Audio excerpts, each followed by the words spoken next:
বলছিলাম যে অবশ্যই যদি কোনো ব্যক্তি অমুসলিম ইসলাম গ্রহণ করে অমুসলিম ইসলাম গ্রহণ করে তাহলে তার পূর্বের সকল গুনাহ আল্লাহ সুবহানাহু ওয়া তাআলা মাফ করে দেন।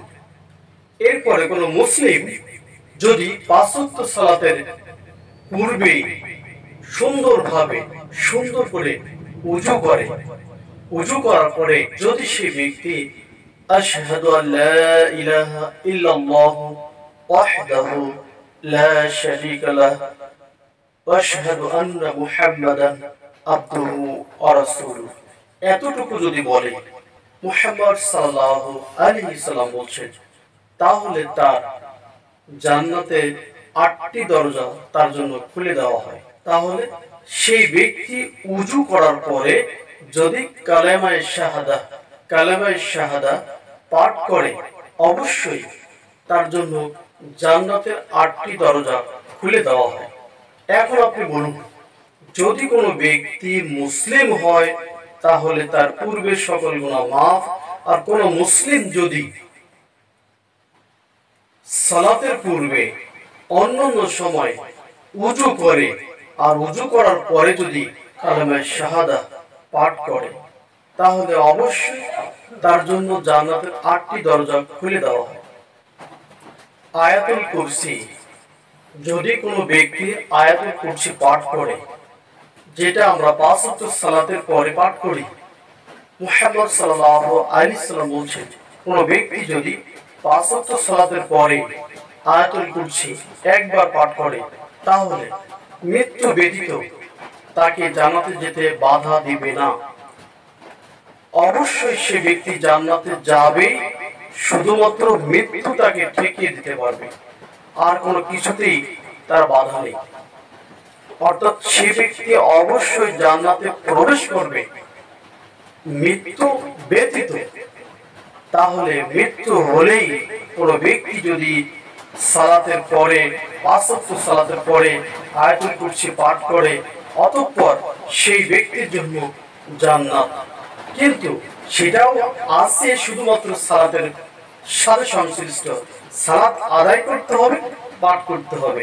মুহাম্মদ সাল্লাল্লাহু আলাইহি সাল্লাম বলছেন, কোন ব্যক্তি যদি সালাতের পরে, ফরজ সালাতের পরে আয়াতুল কুরসি পাঠ করে অবশ্যই সে ব্যক্তি জান্নাতে যাবে।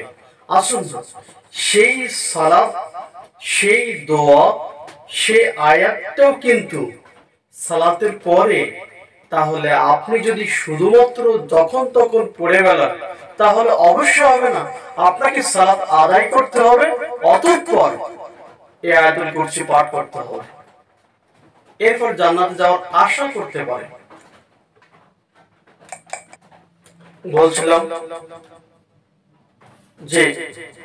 বলছিলাম যে অবশ্যই সেই সমস্ত সালাত যা আল্লাহ সুবহানাহু ওয়া তাআলা ফরজ করেছেন, সেই সালাত যদি অস্বীকার করি, ত্যাগ করি, পরিত্যাগ করি, তাহলে আপনার আমার কি হবে, দুই একটি কথা আপনাদের সম্মুখে বলার চেষ্টা করব ইনশাআল্লাহ।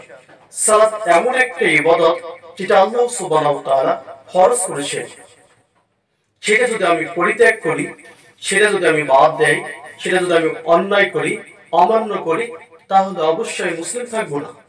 তা শুন, সে বিষয়ে কয়েকটি কথা বলতে চাচ্ছিলাম। সেটা হলো এই, সালাত এমন এক ইবাদত যা পরিত্যাগ করলে মুসলিম থাকে না। সালাত এমন এক ইবাদত যা ত্যাগ করলে তার রবকে ত্যাগ করা হয়, অস্বীকার করা হয়। সালাত এমন এক ইবাদত যা পরিত্যাগ করলে সকল গুনাহ, কোন গুনাহ আল্লাহ সুবহানাহু ওয়া তাআলা ক্ষমা করবেন না। সালাত এমন এক ইবাদত যা পরিত্যাগ করলে কোন আমল গ্রহণযোগ্য হবে না। সালাত এমন এক ইবাদত যেটা আপনার আমার জাহান্নামে যাওয়ার জন্য একমাত্র ঠিকানা। সালাত এমন এক ইবাদত যেটা পরিত্যাগ করলে সরাসরি জাহান্নামে যেতে হয়, যা ঠিকানা সাকার। সালাত এমন এক ইবাদত যেটা পরিত্যাগ করলে রবকে পরিত্যাগ করা হয়। সালাত এমন এক ইবাদত যা পরিত্যাগ করলে অবশ্যই তার জাহান্নামে যেতে হবে। সালাত এমন এক ইবাদত যা পরিত্যাগ করলে একমাত্র মাধ্যম জাহান্নাম। সালাত এমন এক ইবাদত যে ব্যক্তি সালাতকে অস্বীকার করে আল্লাহ সুবহানাহু ওয়া তাআলাকে অস্বীকার করল। যে ব্যক্তি সালাত পরিত্যাগ করলো তার রবকে পরিত্যাগ করলো।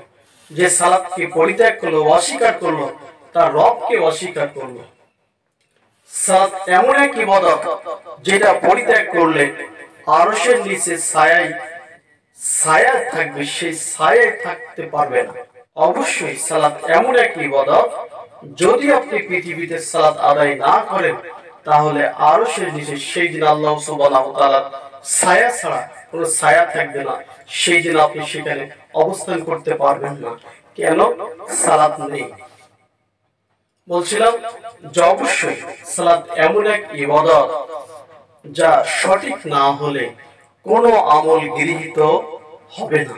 তাহলে যে ব্যক্তি সুন্দর করে সালাত আদায় না করবে সে ব্যক্তির সালাত কবুল হবে না, গৃহীত হবে না। যে ব্যক্তি সালাত পরিত্যাগ করবে কিয়ামতের দিন আল্লাহ সুবহানাহু ওয়া তাআলা সিজদা করতে বলবেন, তখন আল্লাহ সুবহানাহু ওয়া তাআলা সিজদা করতে পারবেন।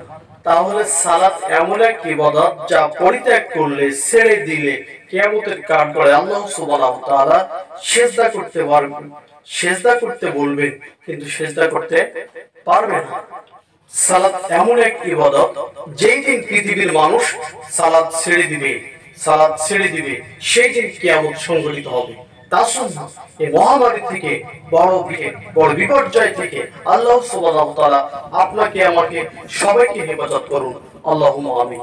বলছিলাম যাসুন আমরা সালাত পরিত্যাগ না করে যে যখন যেথায় থাকি না কেন আল্লাহ সুবহানাহু ওয়া তাআলা হুকুম যেন মানতে পারি। আল্লাহ সুবহানাহু ওয়া তাআলা সবাইকে সেই তৌফিক দান করুন, আল্লাহুম্মা আমিন।